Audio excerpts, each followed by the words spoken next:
Teratology and study of abnormal development. So, as a whole development will be introduced after completion of the systemic embryology, but teratology we just inform about that in general embryology last year. But I'm saying here to know about the teratology. It's important for written and viva examination because sometimes short notes and in the form of executive type questions it repeatedly come. So teratology study of abnormal development. So that today I will say about you. So what are the synonyms of the birth defects, and to say about the classification of the birth defects, to know the principles of teratology, and to state the factor responsible for birth defects, and ultimately to demonstrate the prenatal diagnosis. So these are the topics that will be discussed today in my class, that is teratology here. So what is teratology? Actually, this teratology is a branch of science that studies the causes, mechanism and patterns of abnormal development. So you have to know what may be the cause and the mechanism, that is when embryo is developing, the cell is proliferating and ultimately tissue is formed. So this organogenesis and ultimately in that time, so some factors are responsible for causing the male developments, and the pattern of abnormal development, actually, is it freely developed or not? So the process of development and pattern of development is important. So here is a branch of science that studies the cause, mechanism, and pattern of development that deals with the teratology.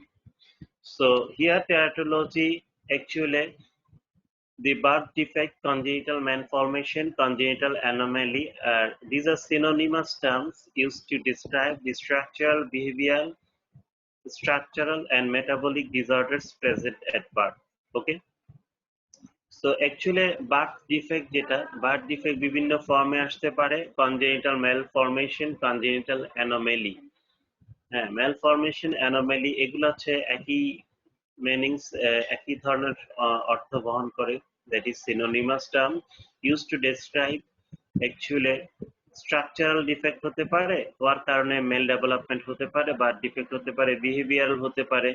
দেখা যাচ্ছে বাচ্চাটা normally develop করলো, 5 বছরে গিয়ে দেখা গেল যে ওর express করলো ওর মেল ডেভেলপমেন্টটা, হয়তোবা এটা এই বিহেভিয়ারাল হতে পারে, নিউরোলজিক্যাল হতে পারে, আর এই ডেভেলপমেন্টাল অ্যানোমালিটা হতে পারে ফাংশনাল, যেমন ওর সিস্টেমিক কোথাও যেমন প্রবলেম হলো, সেই ক্ষেত্রে যেমন যে gastrointestinal tract not only properly developed, so অ্যাট্রিশিয়া হতে পারে। তো এভাবে মেটাবলিক ডিসঅর্ডারও হতে পারে। তো এভাবে একটা বাচ্চা প্রেজেন্ট করতে পারে। ওকে, তো এইভাবে টেরাটোলজিটা আসে।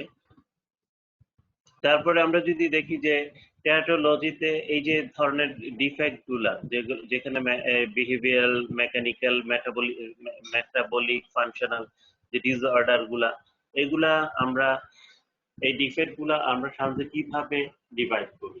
তো এগুলা আমরা ডিভাইড করি হচ্ছে genetic factor such as chromosome abnormalities, আর এনভায়রনমেন্টাল ফ্যাক্টর, যে বাচ্চাটা যেখানে জন্ম নিচ্ছে, যেখানে হচ্ছে মায়ের ইউটারাসের মধ্যে, তার চারপাশের যে পরিস্থিতি, সো এই যে এনভায়রনমেন্ট, তারপরে হচ্ছে অ্যাজ এ হোল বাইরে থেকে মা কি নিচ্ছে এবং সেটা ওই পর্যন্ত যাচ্ছে কিনা প্লাসেন্টার মাধ্যমে, এবং সেটা কি বাচ্চাকে এফেক্ট করছে কিনা, সেই বেসিসেও এনভায়রনমেন্টাল ফ্যাক্টরটা রেসপন্সিবল।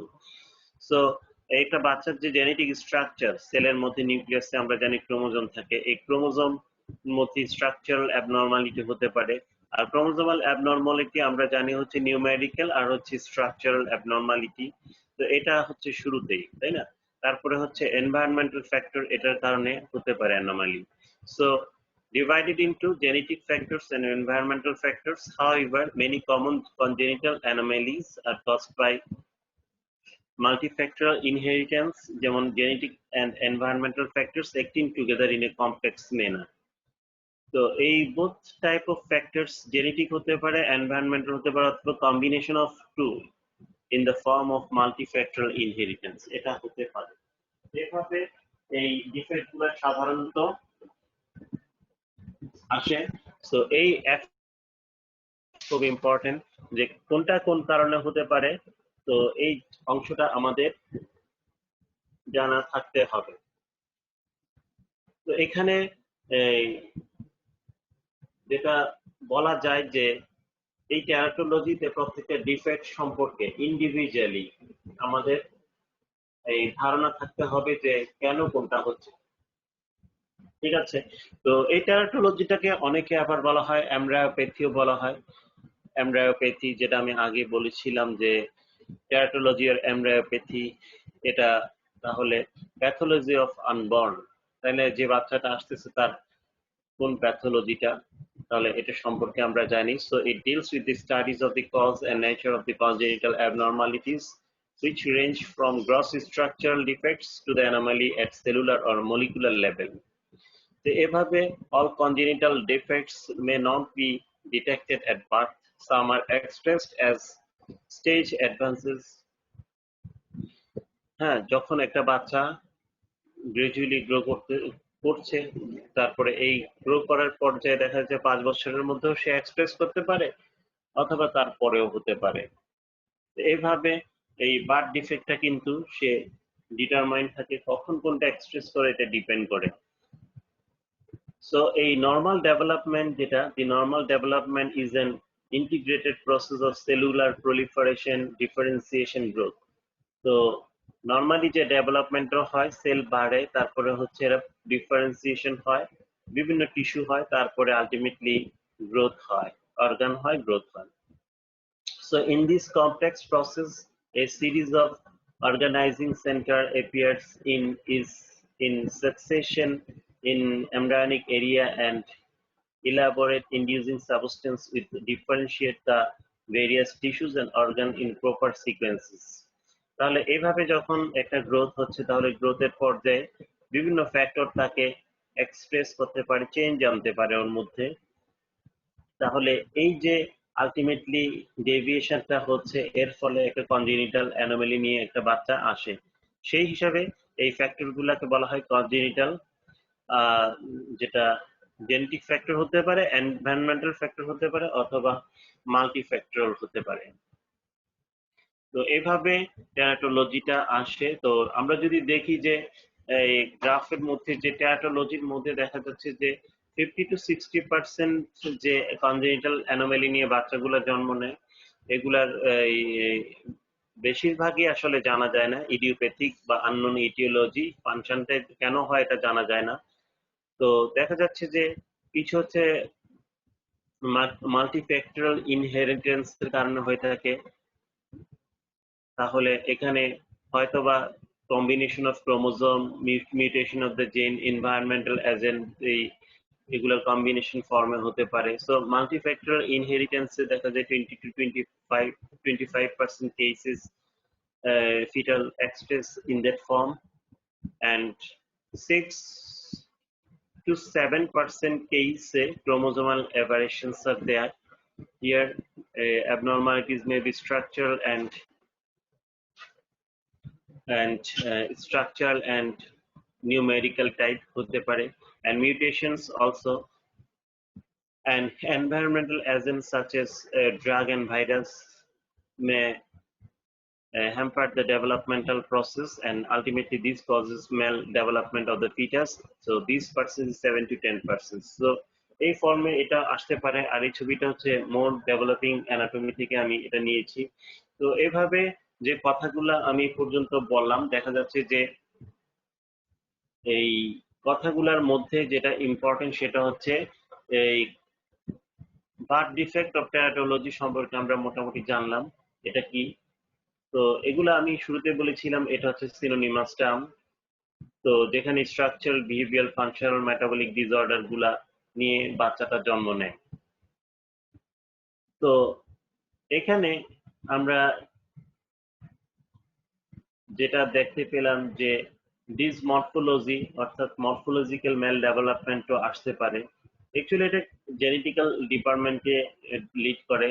তো major structural anomalies occur in 2 to 3% of live-born infants, and additional 2 to 3% recognized as children by age of 5 years, যেটা আমি বলেছি যে 5 বছরে গিয়ে সেটা এক্সপ্রেস করতে পারে। তো এভাবে এক্সপ্রেশনটা আসে। তারপরে হচ্ছে কিছু মাইনর অ্যানোমালি নিয়েও আসে, যেগুলো হচ্ছে 15% অফ নিউবর্ন এক্সপ্রেস হয়। আর এই স্ট্রাকচারাল অ্যাবনর্মালিটিস যেমন হচ্ছে একটা ছোট টান নিয়ে আসতে পারে, যেটাকে মাইক্রোটিয়া বলা হয়। পিগমেন্টেড স্পটস দেখা যাচ্ছে, স্কিনের মধ্যে পিগমেন্টেশন আসছে। চোখটা হচ্ছে, চোখের যে ছেঁড়াটা এটা হচ্ছে ছোট, that is short palpebral fissure are not themselves determined to help. So এভাবে কিছু সমস্যা নিয়ে সে জন্ম নিতে পারে, মাইনর অ্যানোমালিস নিয়ে। তো এভাবে মেল ডেভেলপমেন্ট গুলা আসে। তো দেখা যাচ্ছে যে এই মেল ডেভেলপমেন্টের যে অংশটা সেটা হচ্ছে, দেখা যাচ্ছে যে এই গ্রাফ থেকে যদি আমরা দেখি তাহলে দেখা যাচ্ছে যে রিস্ক ফ্যাক্টর গুলা কখন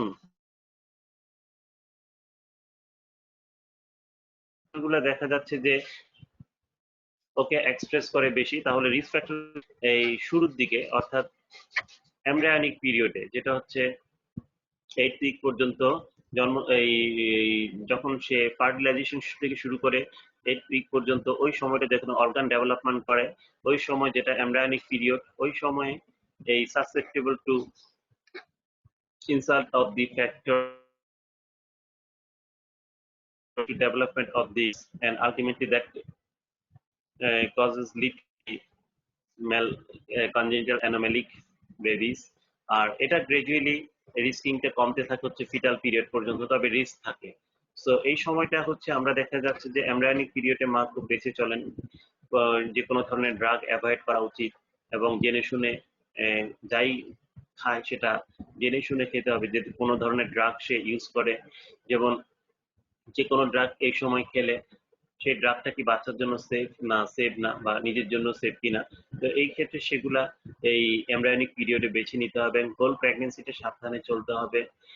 এমন কিছু আহ, আছে যেগুলা বাচ্চারও প্রবলেম করে, মায়েরও প্রবলেম করে, আর মূলত বাচ্চার সাইডটা দেখতে হবে। তো এইভাবে সময়টা যাচ্ছে। তো এই কনজেনিটাল অ্যানোমালি আর বার্থ ডিফেক্ট যেটা, এটা হচ্ছে structural abnormality of any type. Structural abnormality of any type, যে কোনো ধরনের যদি স্ট্রাকচারাল অ্যাবনর্মালিটি হয় সেটাই কনজেনিটাল অ্যানোমালির মধ্যে যায়। তো 4 clinically significant type of congenital anomalies are there, এবং malformation, disruption, deformation and dysplasia। তো এই ধরনের এই 4টা ফর্মে আমরা সাধারণত বলে থাকি যে এম, এই কনজেনিটাল অ্যানোমালিজ। অ্যাকচুয়ালি কনজেনিটাল অ্যানোমালির যে স্পেসিফিক একটা ক্লাসিফিকেশন বার্থ ডিফেক্টের, সেটা আসলে স্পেসিফিক্যালি মেনটেন হয় না, বা এই সেজন্য ওইভাবে ওইরকম ক্লাসিফিকেশন আমি বলছি না। তো জাস্ট কনজেনিটাল অ্যানোমালিক যে বার্থ ডিফেক্ট গুলা ক্লিনিক্যালি সিগনিফিকেন্ট টাইপটাই আমি বলছি, যে congenital anomalies are malformation, disruption, deformation and dysplasia. So এগুলা সম্পর্কে আমাদের জানতে হবে যে malform, disruption, deform and dysplasia সাধারণত কি। তো এখানে আমরা যদি ইলাবোরেটলি চাই, তো দেখা যাচ্ছে, আমি এখানে একটু পরে যাচ্ছি জেনেটিকে। তো মেল ফর্মেশন যেটা, মেল ফর্মেশন হচ্ছে a morphological defect of an organ, part of an organ or larger region of the body that results from an intrinsically abnormal developmental process। তো একটা মেল ফর্মেশন হচ্ছে একটা মরফোলজিক্যাল ডিফেক্ট, গ্রস একটা defect হলো, এটা অর্গানের হতে পারে অথবা অর্গানের কিছু অংশ অথবা হোল বডির মধ্যেও এটা এক্সপ্রেস করতে পারে।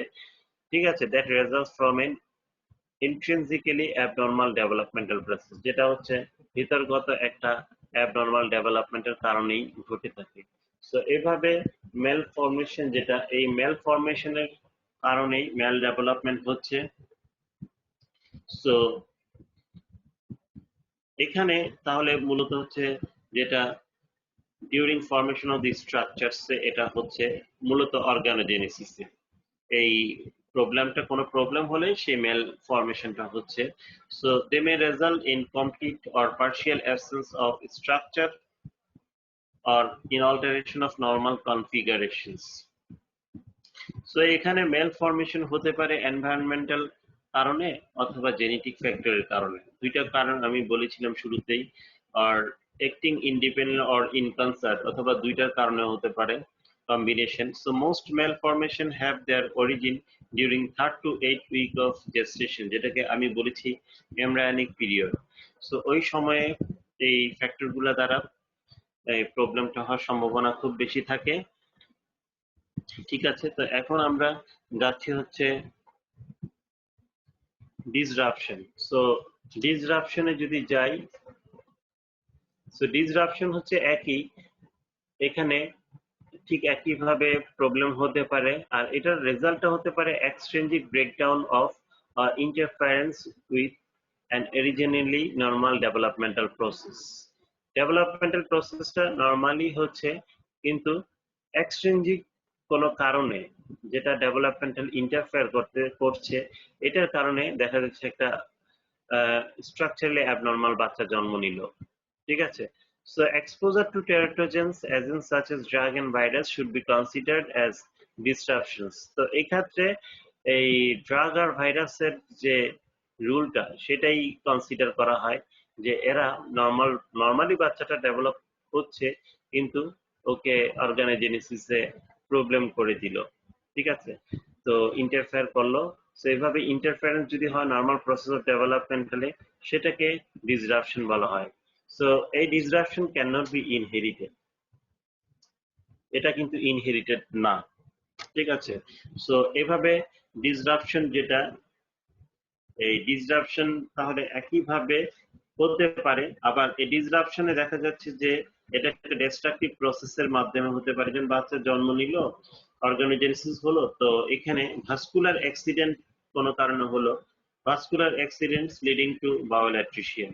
তো বাচ্চার যে বাউল জিআইটি প্রসেস, ওইটার মধ্যে কোথাও কোনো অ্যাট্রিশিয়া হয়ে গেল, প্রপার ডেভেলপমেন্টাল হলো না, তো এটা হুমকি হয়ে দাঁড়ালো ওর সিস্টেমের জন্য। তো এভাবে defect produce by amniotic glands, দেখা যাচ্ছে বাচ্চার চারপাশে যে অ্যামনিওটিক ক্যাভিটি আছে, সো অ্যামনিওটিক মেমব্রেন ওর কন্টাক্টে আসলো এবং একটা ডিস্ট্রাকটিভ একটা ফ্যাক্টর হিসেবে কাজ করে ওর মধ্যে একটা মেল ডেভেলপমেন্ট ঘটালো। তাহলে এক্সট্রিনজিক যে ফ্যাক্টর গুলা, এর কারণে এই প্রবলেমটা হলো, এটা ডিসরাপশনের মধ্যে চলে যাবে। তারপরে হচ্ছে নেক্সট যদি আমরা যাই, তাহলে দেখা যাচ্ছে যে ডিফর্মেশন। সো ডিফর্মেশনটা অনেকটা ডিসরাপশনের মতোই। তো এখানে যেটা হয়, an abnormal form and shape and position of part of body that result from mechanical force। এখানে দেখা যাচ্ছে যে এই চারপাশের যে অ্যামনাইটিক ক্যাভিটি বা মেমব্রেন, ক্যাভিটিতে ফ্লুইড কমে গেল, এবং বাচ্চাটাকে দেখা গেল যে মেমব্রেন সবসময় একটা কন্টিনিউয়াস একটা প্রেসারের মধ্যে রেখে বাচ্চা দেখা যাচ্ছে কোনো একটা অংশকে মেল পজিশন ঘটায় দিল। ঠিক আছে, যেমন দেখা যাচ্ছে ক্লাফ ইনভার্টেড ফুট হয়ে গেল। সেক্ষেত্রে দেখা যাচ্ছে যে Intra uterine compression that results from oligohydramnios, that insufficient amount of amniotic fluid produces an equinovarus or food or club food।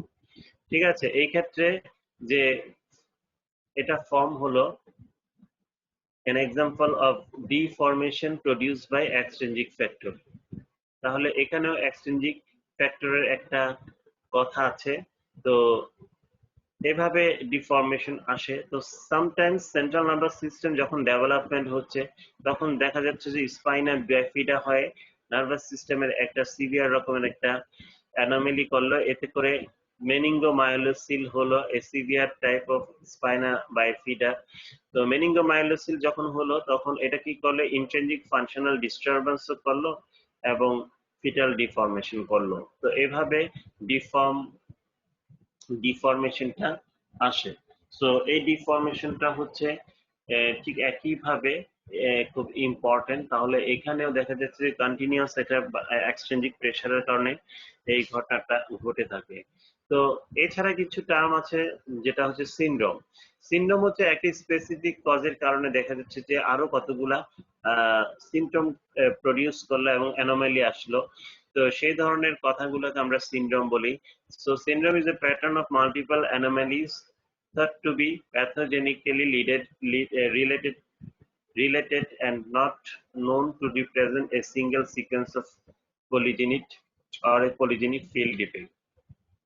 তো দেখা যাচ্ছে যে সিনড্রোমটা হচ্ছে, আমরা যদি ল্যাংম্যানের ভাষায় বলি, তো সিনড্রোম হচ্ছে গ্রুপ অফ অ্যানোমালিস। তাহলে কতগুলা গ্রুপ অফ অ্যানোমালিস থাকে, ঠিক আছে। যেমন আমরা এর আগে জেনেছি যে এই যেমন কতগুলা সিনড্রোমের মধ্যে একটা হার্টের ডেভেলপমেন্টের ক্ষেত্রে আমরা যেটা বলি, তো দেখা যাচ্ছে যে হার্টের মধ্যে এই এইরকম ধরনের কিছু মানে সিনড্রোম আছে যেখানে আসলে ডিফেক্টটা হয় মানে মাল্টিপল অ্যানোমালি নিয়ে, ঠিক আছে। দেখা যাচ্ছে এখানে মাল্টিপল অ্যানোমালি থাকে।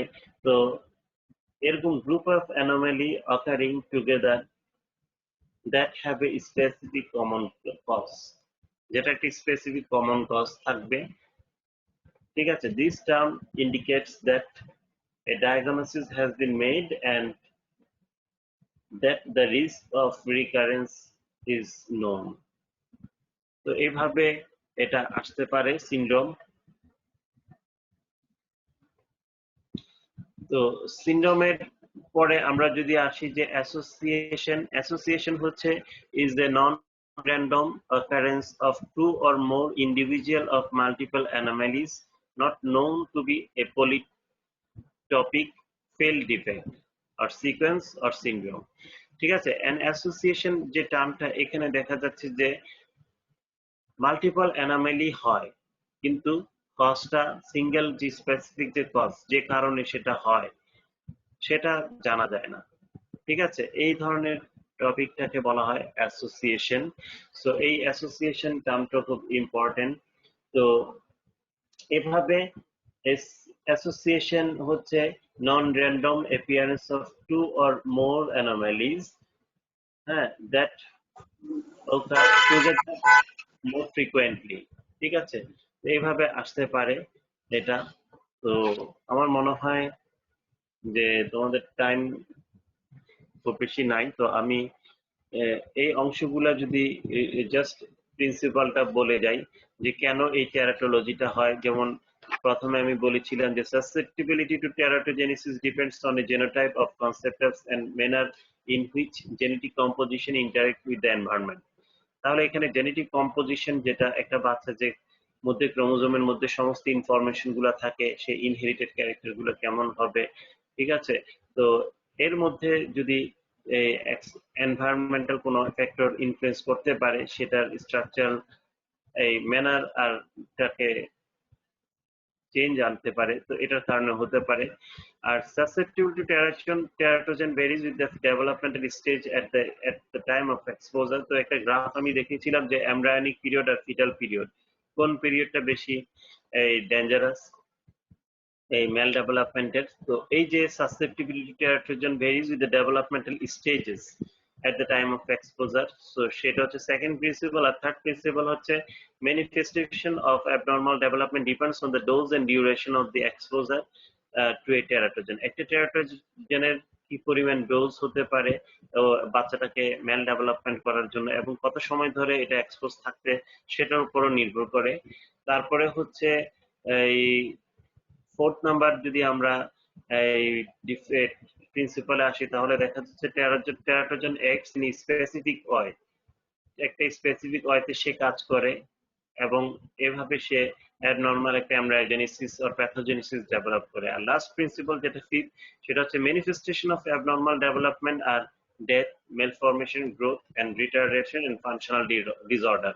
তাহলে এভাবে ফাইনালি একটা বাচ্চা যখন জন্ম নিল তার মধ্যে ডেভেলপমেন্ট গুলা আসে, এবং এই ধরনের বাচ্চাগুলা আসলে এদের সার্ভাইভাল রেট খুব কম থাকে। দেখা যাচ্ছে যে হয়তোবা জন্ম নিল, নেয়ার পরে দেখা যাচ্ছে একটা নির্দিষ্ট সময়ে জন্ম নিলেও পোস্টনেটালি সে ফিক্স থাকে, যেই কারণে সে ওকে চলে যেতে হয়। তাহলে এইভাবে টেরাটোলজিটা আসে। তো আমি যেটা বলি না, বাকি অংশগুলো হয়তোবা আমি সাবসিকুয়েন্টলি আগামী ক্লাসে এটা কন্টিনিউ করবো টেরাটোলজিটা, এবং সবাই আশা করি এটা রিভিউ ক্লাস হবে এবং টেরাটোলজি সম্পর্কে করে নিও। আর আগামী ক্লাসে আমি ঠিক ওই জেনেটিক যে অ্যাবনর্মালিটিটা এটা সম্পর্কে কিছু কথা বলবো, তারপরে সামনের দিকে যাব। তো বাকি থাকবে হচ্ছে এনভায়রনমেন্টাল ফ্যাক্টর কি কি হতে পারে। সো ল্যাংম্যান মেডিকেল এমব্রায়োলজি বইটা দেখে নিয়ে সবাই, এবং ওইটার বেসিসে আমি কথা বলবো। তো আগামী দিন এইভাবে এনভায়রনমেন্টাল ফ্যাক্টর থেকে আমি কন্টিনিউ করবো। আজকে এতটুকুই, সবাই ভালো থেকো। আর তোমাদের পরীক্ষার জন্য তোমরা প্রিপারেশন নাও, যেহেতু গ্রুপ করে দেওয়া আছে, আমরা এই গ্রুপ ফর্মে পরীক্ষাতে এর মধ্যেই যাব, এবং আমরা নিজেদের মধ্যে নিজেরা কথা বলে নিব। তো তোমাদের পরীক্ষা অনলাইনে হবে, এরকম পাওয়ার পয়েন্টে ছবি দেওয়া হবে, এবং এই ছবির বেসিসে ডিসেকশন, তারপরে হচ্ছে এই হিস্টোলজি,